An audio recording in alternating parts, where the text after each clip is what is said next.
Hi, my name is Joe Mazza, First Selectman of Guilford, and I'm here with Bob Hartmann, Morning. who is the Republican endorsed candidate for First Selectman. Morning, Bob. Good morning, Joe. Bob went through an extensive process to be the Republican candidate.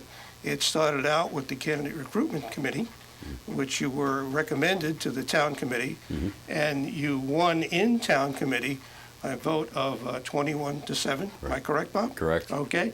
And then you went on to caucus, which was open to the entire registered Republicans, Right. and you won there. And now you are the official candidate of the Republicans in the town of Guilford. Bob, why do you want to be First Selectman?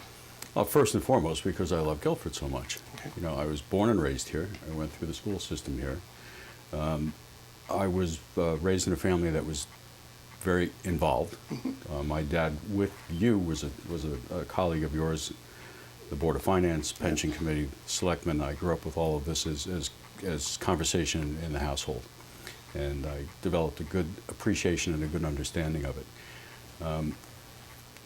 I got involved in town through civic duty, and because I just believe in service above self. I volunteered for the pension committee. I was on the pension committee when I heard you were going to finally retire after 8 fabulous, terrific years, I think.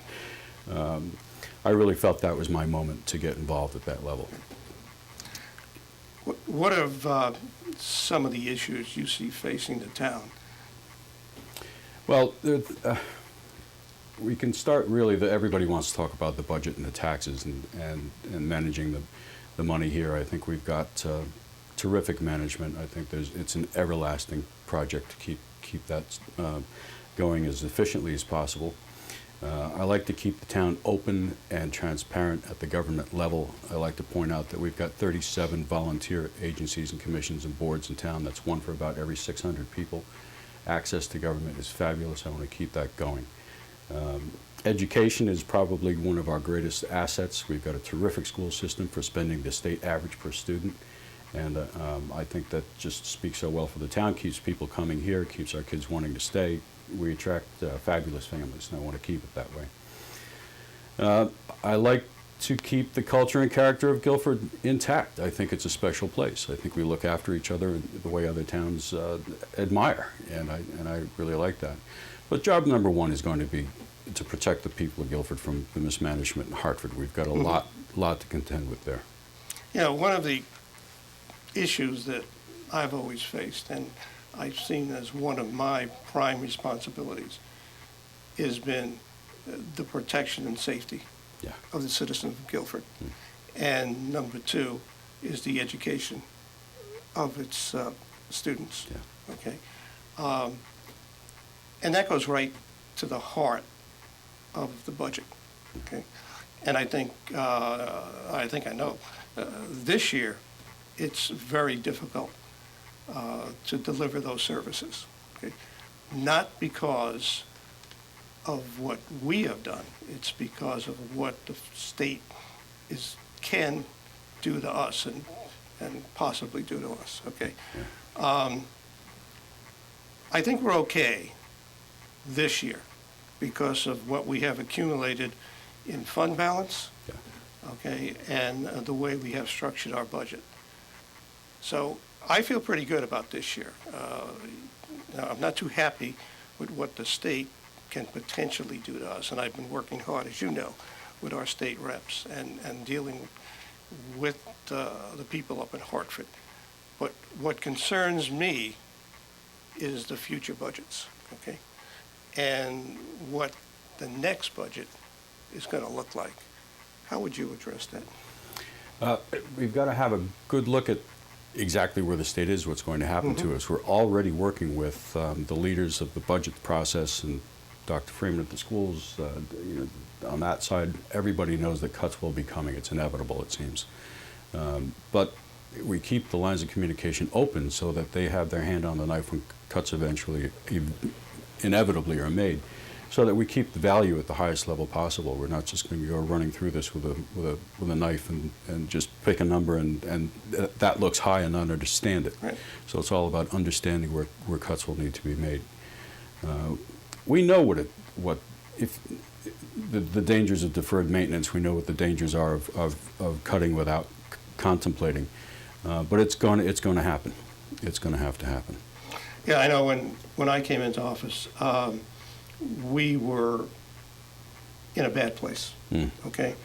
We had aging equipment in our PW, the Public Works Department. We had a dangerously low fund balance. Our credit rating was not the best. And over the last 8 years, we have increased our fund balance to now, like I said, we can weather 1 year of cuts from the state. We've revamped our fleet in the Public Works Department, and our credit rating is AAA. That's right. I think the tough job is going to maintain that. And like you said, and you're very wise to observe that, is we can't let any of this slip back. No. And I think it's ridiculous when people go around saying that we can slash and burn our budget. It's incredible. And, anybody can dress something up. Anybody, if you run a successful business, you can dress something up for a little while, but not terribly long. Right. And say that you're not hearing anybody complain about it after you've cut some things to the budget. There's a way about being efficient, but then there are other ways that you've got to think for the long term. And what I say is you can cut rafters and joists out of a house, you can cut studs out of walls, and not hear a complaint for a little while until it's just too late. And the process of rebuilding them becomes nearly impossible.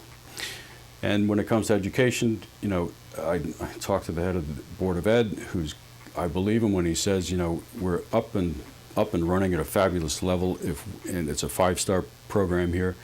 If we cut it to the point where it suffers, putting it back together again would be nearly impossible. I think that's a great analogy that you made about cutting rafters and cutting studs.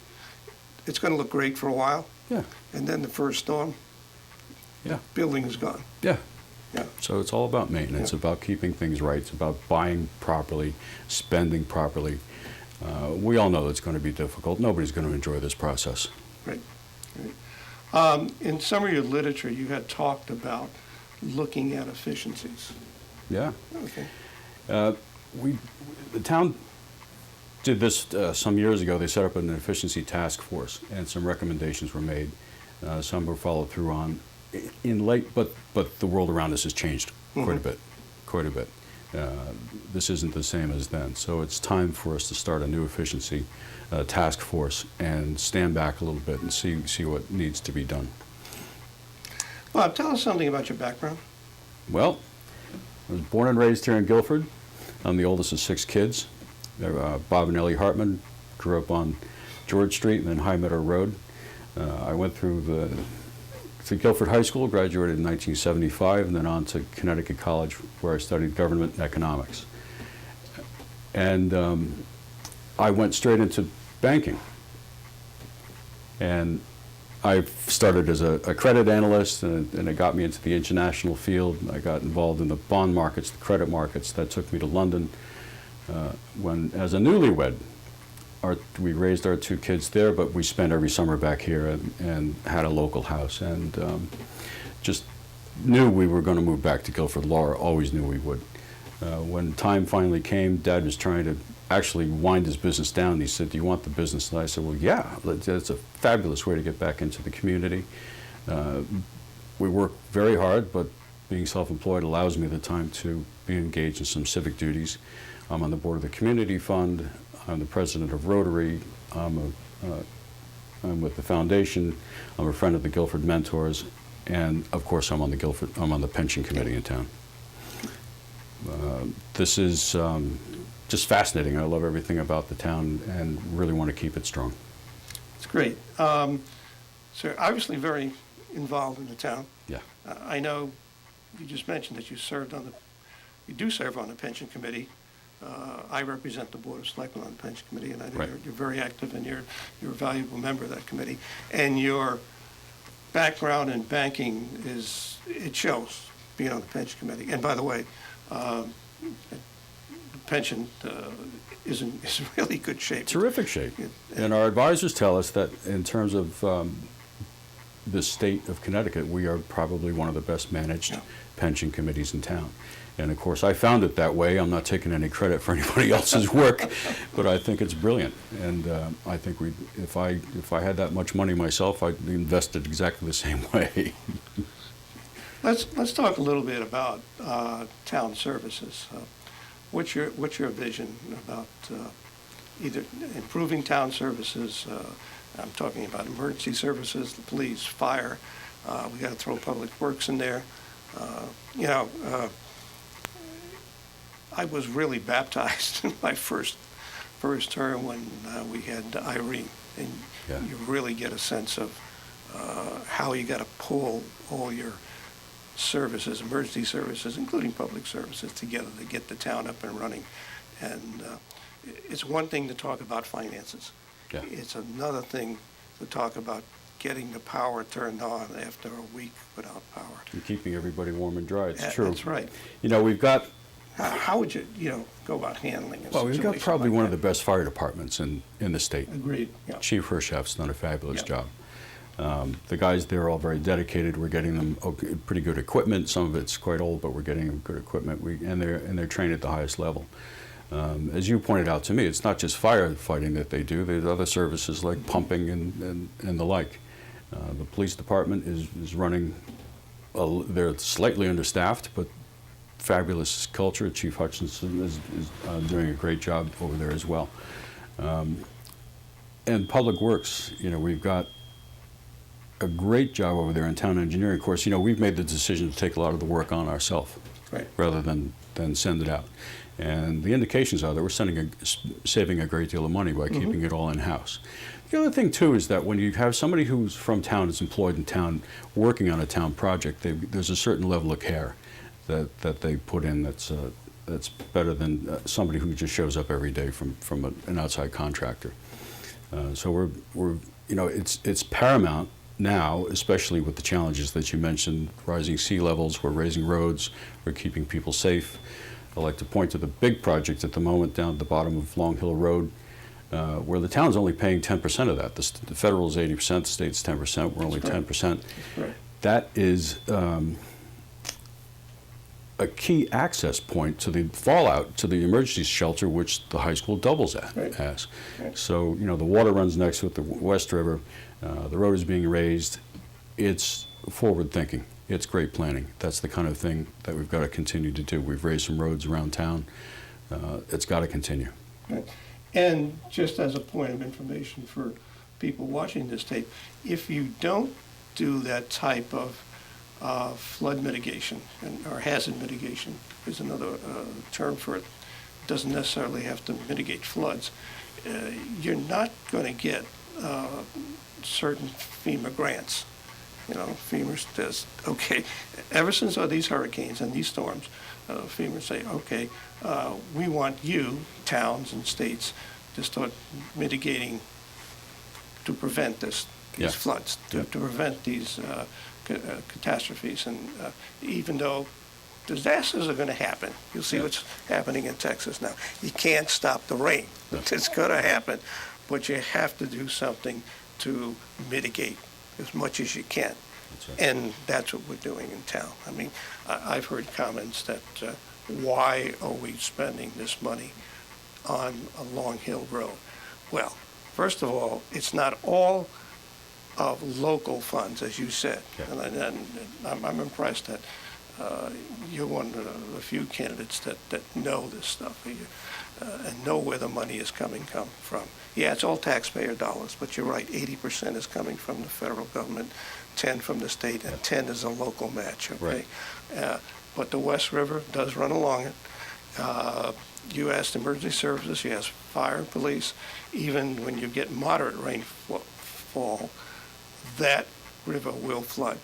And that's a major evacuation route. Exactly. And not only that, but that's the route that will be used to get to the Guilford High School. Now, why is the Guilford High School important?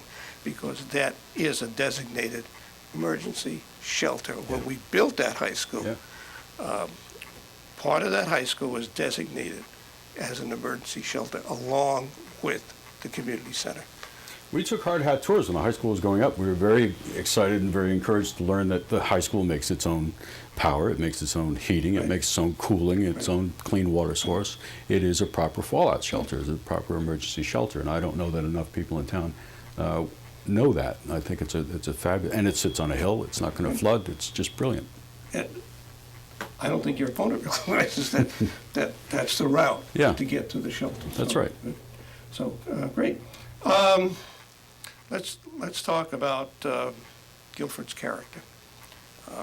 One of the, I think, problems we have, it's kind of double-edged sword, I shouldn't say problem, is as we want to bring economic development into town, which is very important, and there's been a lot of it, we always run up against the culture and character of Guilford. What is it going to do? How would you balance that out? Well, it's a fabulous thing. It's a brilliant thing. We've got. I celebrate the fact that we have 31 farms in town. Yeah. We have that culture behind us. We have a fairly stable turnover. We have almost no turnover in population. You know, unlike some other towns around, shoreline towns around us, which are noted for their summer populations. We've got a culture, of course, that goes back to 1639. We've got these the third largest collection of historic houses in Guilford, in all of New England. The largest town green. It's just a unique, brilliant place. At the same time, we've got an aging population. We've got people to look after. We've got this education system and services to protect, and we've got to grow the grand list. And how do we do this without disturbing the balance? Some of the things we know from our business here at the Hartmann Group is that there are people moving to town because they're either being employed by the growing healthcare industry or the high-tech industry. So this is the sort of thing that we can bring to town without disturbing the balance, without the flow. We literally have people moving to Guilford from Silicon Valley. We have people moving to Guilford from around the 128 route in Boston.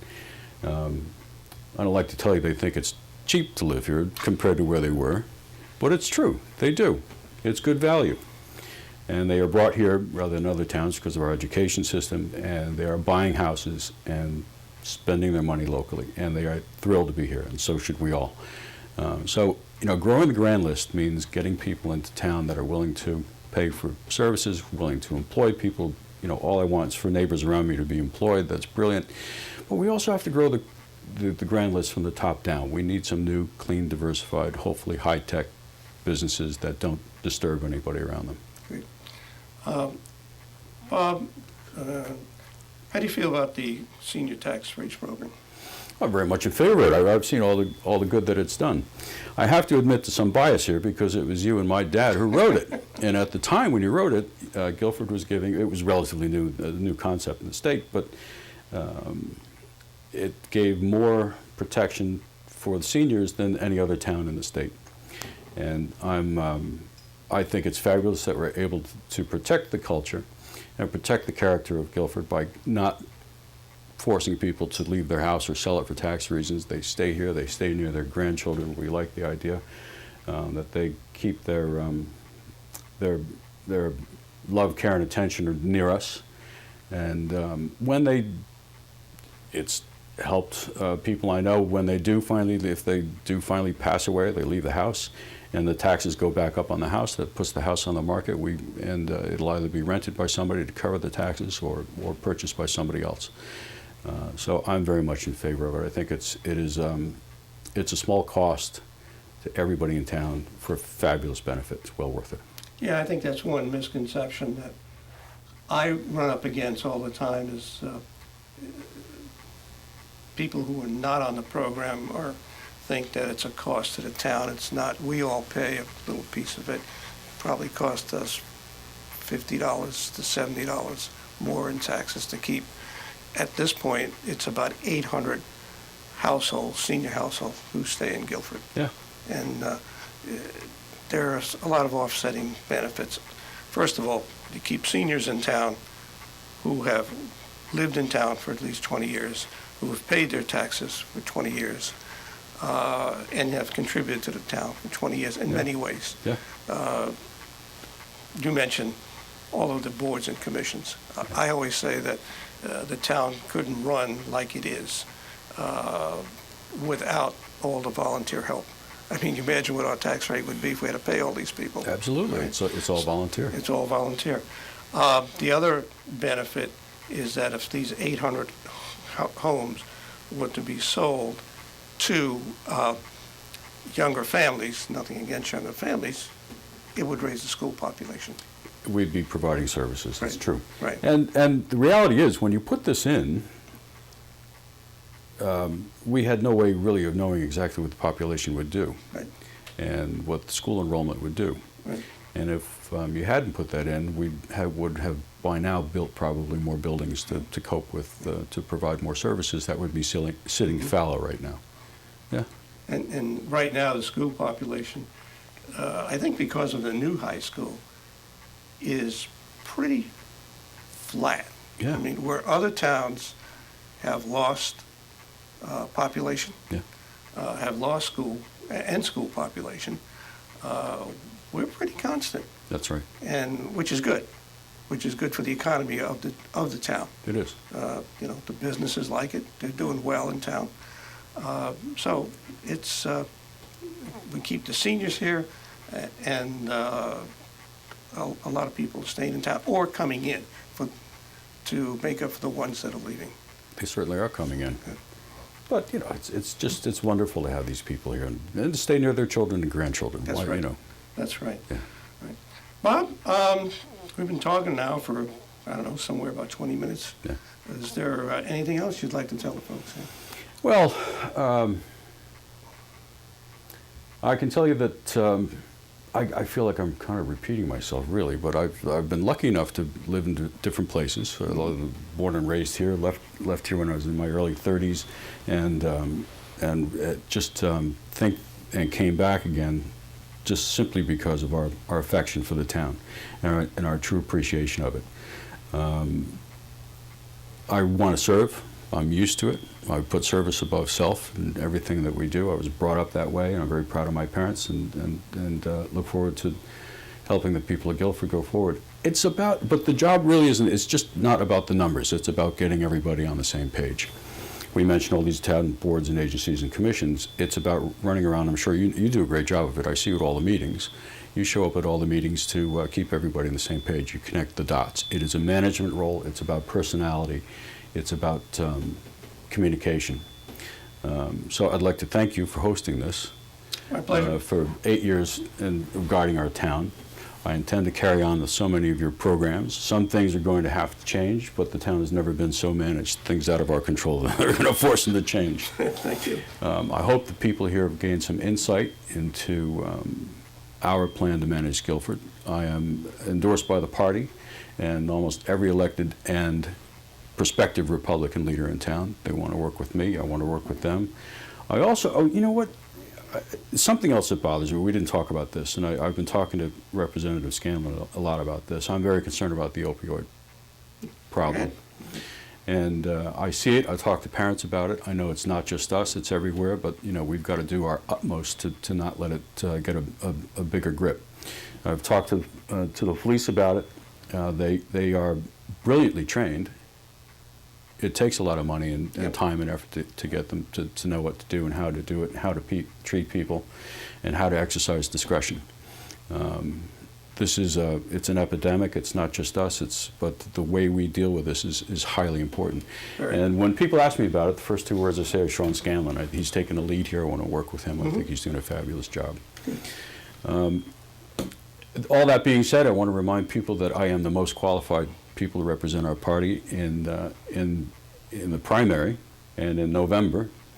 I promise not to squander the values, the culture, the character of Guilford. Together, I'd really like us to keep Guilford strong. I encourage everybody to contact me. Your website? My website, hartmannforguilford.com. I'm hoping that's going to scroll down somewhere along the bottom at some point. Or call me here at the office, 453-8925. Okay. And you are running with two fine individuals. You want to mention their names? I'm so thrilled about this. First of all, we've got Charles Haverda, who's been a selectman for so long, and a local businessman, and the Water Commission board, and head of the board at the Guilford Savings Bank. He's a mentor. He's terrifically experienced. He's calm and informed, and he knows which way we ought to be going. I'm also thrilled to say that we've got Sue Renner joining us from the Board of Ed. She's her 8th year of the Board of Ed. She grew up in town. She went to high school with us. Her kids went through the school system. She knows how the Board of Ed works, everything about the education system, and she's going to be a great guide in helping us in that situation.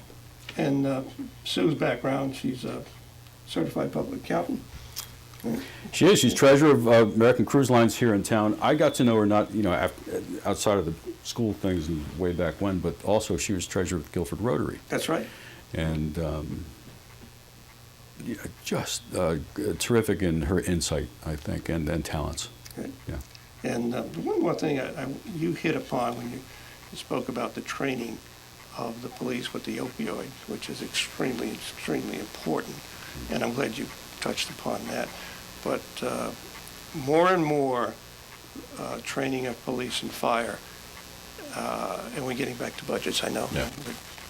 But I know we wanted to end this, has been the responsibility financially on the town over the last 8 years, where it used to be the state responsible. Yeah. So it's part of what we call the unfunded mandates, besides cutting our funding. So it's going to be a difficult couple of years coming down the road. It is. It's a whole new culture you're going to have to deal with. So I wish you a lot of luck. I wish you a lot of luck in the primary and the general election. I know you're going to do very well. And when you get into office, it's a tough job, but it's a good job.